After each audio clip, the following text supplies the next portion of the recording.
frappa à la porte et l'ouvrit. C'était une chambre obscure. Un peu de jour entrait par une fenêtre qui donnait sur une ruelle étroite. Il y avait 2 lits séparés par une cloison monastique. La lumière électrique était allumée.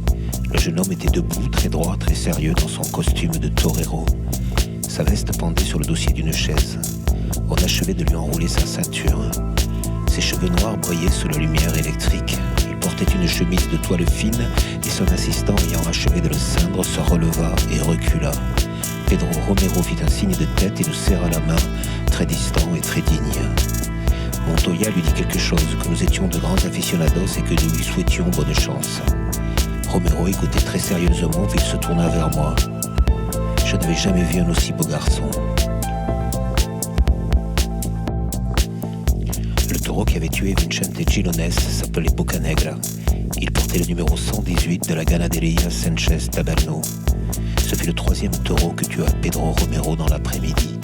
On lui coupa l'oreille sous l'acclamation de la multitude et on la donna à Pedro Romero qui à son tour la donna à Brett, qui l'enveloppa dans un de ses mouchoirs et laissa l'oreille et mouchoirs ainsi que de nombreux mégots de Murati tout au fond du tiroir de la table de nuit, près de son lit, à l'hôtel Montoya, Pampelune.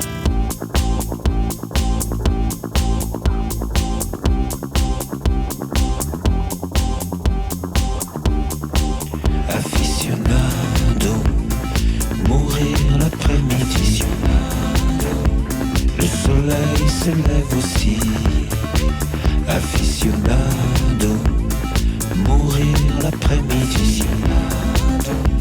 Le soleil se lève aussi.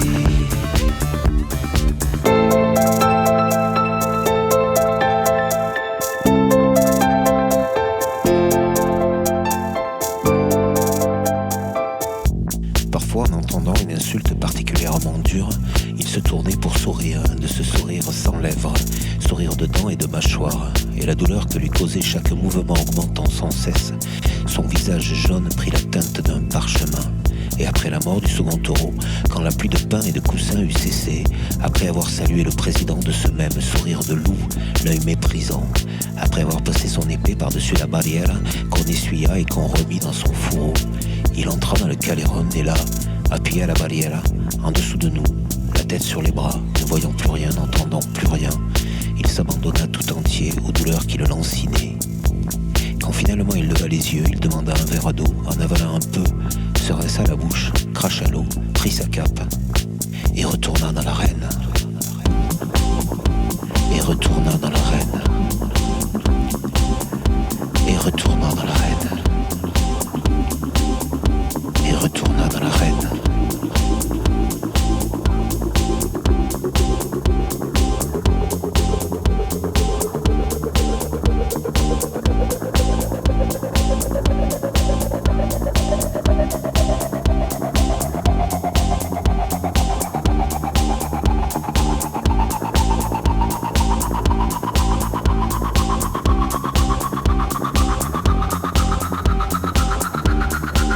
Aficionado, mourir l'après-midi.